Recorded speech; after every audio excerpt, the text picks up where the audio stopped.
Students अब हम एक second type of the numerical study करेंगे जिसमें एक न्यू फॉर्मूला यूज़ होगा। बेसिकली वो बेसिक इन्फॉर्मेशन को मतलब यूज़ करके ही फॉर्मूला कंस्ट्रक्ट होता है, तो उसकी डेरिवेशन में भी आपको एंड में बता दूंगा कि वो किस तरह से बनती है। लेकिन फ़िलहाल इनिशियली हम उस न्यूमेरिकल को मतलब फॉर्मूला को यूज़ करते हैं इन दिस न्यूमेरिकल। अच्छा, इन्फॉर्मेशन वही गिवन है जो आपके पास लास्ट न्यूमेरिकल में थी, लेकिन इसमें डिफरेंस ये है कि यहाँ पर आपके पास थिकनेस गिवन है और received intensity which is coming from after the reflection from the body structure जो आपके पास रिसीव होगी on the transducer, ultrasound transducer, वो हमें फाइंड करनी है इन टर्म्स ऑफ आई नॉट। और उसके अलावा हमें रेशो यहाँ पर फाइंड करना है आई, मतलब आई की वैल्यू कैलकुलेट करनी है with in terms of I not. ठीक, तो यहाँ पर हमारे पास एब्जॉर्प्शन कोएफिशिएंट भी गिवन होगा और उसके अलावा थिकनेस भी गिवन होगी। पिछले वाले न्यूमेरिकल में क्या था कि यहाँ पर I1 की वैल्यू गिवन थी इन टर्म्स ऑफ I नॉट और हमें थिकनेस फाइंड करनी थी। अब थिकनेस गिवन है, I1 फाइंड करना है। Okay students, now let we start the numerical. The first part is the fraction of the incident intensity that is transmitted from the surface of the fat, that is transmitted from the surface of the fat to the surface of the muscle. मतलब यहाँ पर हमें ये intensity find करनी है, fraction of the intensity, that is हमें यहाँ पर रिक्वायरमेंट है कि I और I नॉट में क्या मतलब रेशो होगा। अच्छा, ये I है क्या? It is the intensity received at the surface R after the attenuation from the fat media. Okay, तो अब यहाँ पर हम एटेन्युएशन का फॉर्मूला यूज करेंगे and we know that the formula for the attenuation is I is equals to the I not into e power minus mu x. क्योंकि आपके पास म्यू भी गिवन है, एक्स भी गिवन है, तो अब यहाँ पर हम इजीली वैल्यूज सब्स्टिट्यूट कर सकते हैं क्योंकि आई नॉट की फॉर्म में आपको फाइंड करना है। तो नाउ सब्स्टिट्यूट द वैल्यूज। तो म्यू आपके पास यहाँ पर फैट के लिए गिवन है 48 फ्रॉम द टेबल, और थिकनेस आपके पास डायग्राम में गिवन है और न्यूमेरिकल में गिवन होगी इन सेंटीमीटर, तो हम उसको मीटर्स में कन्वर्ट कर लेंगे, that is 4.2 into 10 power minus 3। Okay, तो यहाँ पर ये आपके पास रेशो होगा, that is I over I not, क्योंकि इस I नॉट को हम लेफ्ट साइड पे शिफ्ट कर देंगे to find out the ratio, और इसकी कैलकुलेटेड वैल्यू हमारे पास होगी दैट इज 0.817।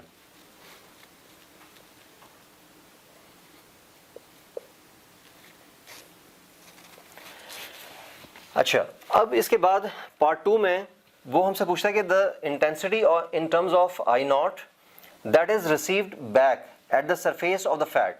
मतलब ये आपसे रिक्वायर्ड कर रहा है कि यहाँ पर ये I1 की वैल्यू कितनी है। I1 यहाँ पर गिवन नहीं था, लेकिन मैंने खुद इसको जो है I1 से डिनोट किया है ताकि हमें प्रॉब्लम ना हो न्यूमेरिकल को अंडरस्टैंड करने के लिए। तो बेसिकली हमें I1 फाइंड करना है इन टर्म्स ऑफ I1। ये यहां पर लिखा हुआ है इन terms of in terms of I not. अच्छा, अब इसके लिए डायरेक्टली मैं आपको फॉर्मूला पहले बता देता हूं, फिर उसके बाद हम उसकी डेरिवेशन भी देख लेंगे। We can use here the formula that is I1 is equals to alpha, and you know about the alpha. What is alpha? Alpha is the IRC, that is intensity reflected coefficient, और यहां पर ये equal होगा किसके? I over I not and whole square into I not. अच्छा, अब यहाँ पर देखें कि अल्फा की वैल्यू जो है आपके पास प्रीवियस न्यूमेरिकल से आपने ऑलरेडी फाइंड की हुई है, और उसके अलावा इसकी वैल्यू जो है वो क्वेश्चन में गिवन भी हो सकती है। अब यहाँ पर ये अगर आपके पास ऑलरेडी क्वेश्चन में गिवन है तो ये 0.018 वैल्यू गिवन थी क्वेश्चन में, और अगर ये गिवन नहीं होगी तो पहले वो आपसे इस अल्फा की वैल्यू कैलकुलेट करवाएगा, वो उस फॉर्मूले से, IRC के फॉर्मूले से, जिसमें डिफरेंस ऑफ अकूस्टिक इम्पीडेंसेस हमने यूज किया था, उस फॉर्मूले से वो कैलकुलेट करवाएगा आपसे अल्फा की वैल्यू प्रीवियस पार्ट्स में। अच्छा, अब यहाँ पर ये गिवन वैल्यू थी, ऑलरेडी कैलकुलेटेड वैल्यू थी इन द प्रीवियस न्यूमेरिकल, तो अब यहाँ पर हम 0.018 यूज कर लेंगे इसको, और ये आपने value I over I not ये फर्स्ट पार्ट में आपने कैलकुलेट की है, that has the value of 0.187 0.817 and whole square into I not. अच्छा, ये आपके पास कैलकुलेट होने के बाद वैल्यू आएगी 0.012 टाइम्स ऑफ आई नॉट। ये इसका आंसर होगा, मतलब received intensity at the ultrasound probe in terms of incident intensity that is noted by I naught। अच्छा, अब अगर आप इसको प्रीवियस न्यूमेरिकल के साथ जो लास्ट वीडियो में हमने डिस्कस किया था उसके साथ अगर आप कंपेयर करेंगे तो ये वही वैल्यू जो हमने यहाँ पर लिखी हुई थी, तो मैंने क्योंकि थिकनेस वही यूज़ की है और उसके अलावा जो मीडिया है वो सेम यूज़ किए हैं, तो वैल्यूज सेम होने की वजह से वही हमारे पास आंसर आ गया। जो पहले गिवन था अब हमने उसको अननोन वैल्यू के तौर पे यूज़ किया और फाइंड किया। अब एक्चुअली आपके लिए जो प्रॉब्लमेटिक चीज़ होगी वो ये फॉर्मूला है कि यार ये फॉर्मूला कैसे बन गया। The derivation of this formula is not in our syllabus, ये सिर्फ और सिर्फ आपकी अंडरस्टैंडिंग के लिए लिख रहा हूँ ताकि आप इसकी बैक पे जो कुछ हुआ है, जो थ्योरी चल रही है वो आप अंडरस्टैंड कर सकें। स्टूडेंट्स, यहाँ पर हमारे पास फैट और मसल बाउंड्री पे received intensity after the attenuation I है और it is converting into the transmission intensity in the second medium and reflected intensity back into the fat medium। तो आपको एक वैल्यू जो है यहाँ पर मैं यूज़ करना चाहूँगा फ्रॉम द प्रीवियस न्यूमेरिकल जो इससे पहले हमने सॉल्व किया था। वहाँ पर हमारे पास एक वैल्यू गिवन थी, बल्कि हमने कैलकुलेट की थी कि IR is equals to 0.018 times of I।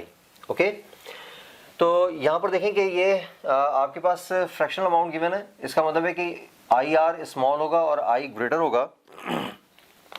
तो अब अगर मैं I1 की वैल्यू कैलकुलेट करना चाह रहा हूँ in terms of I not, तो I can write here the formula that is I1 is equals to IR into e power minus mu x.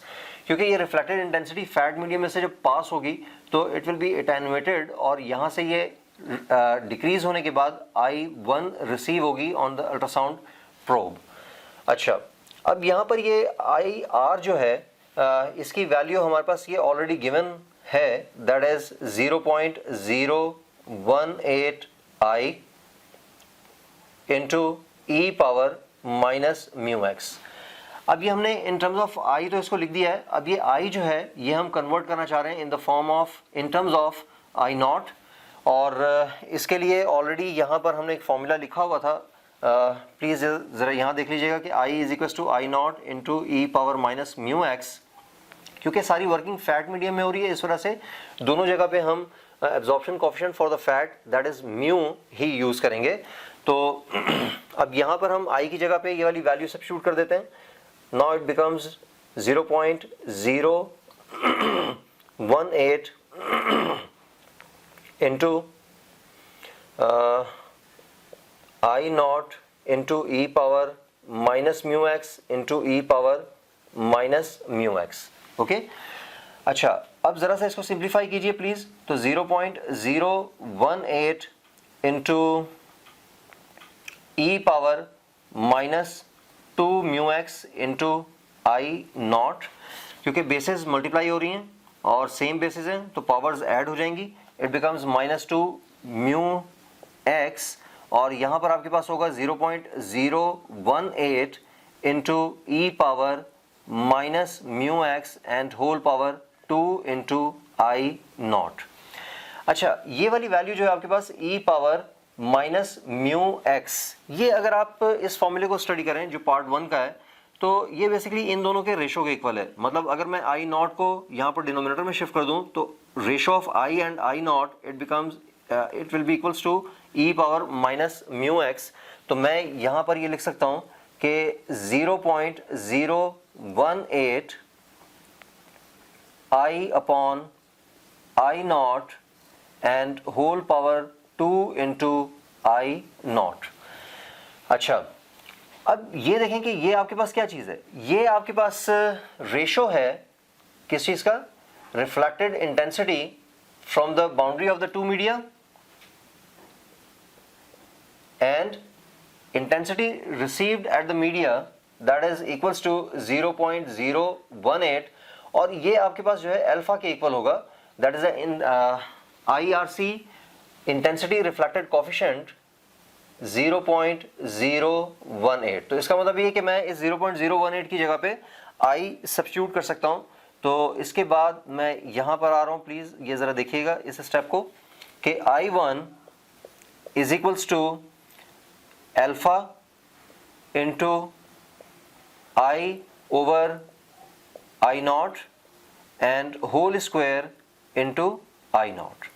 तो स्टूडेंट्स ये फॉर्मूला है जो हमने यहाँ पर यूज़ किया था for the calculation in part 2. Thank you, students.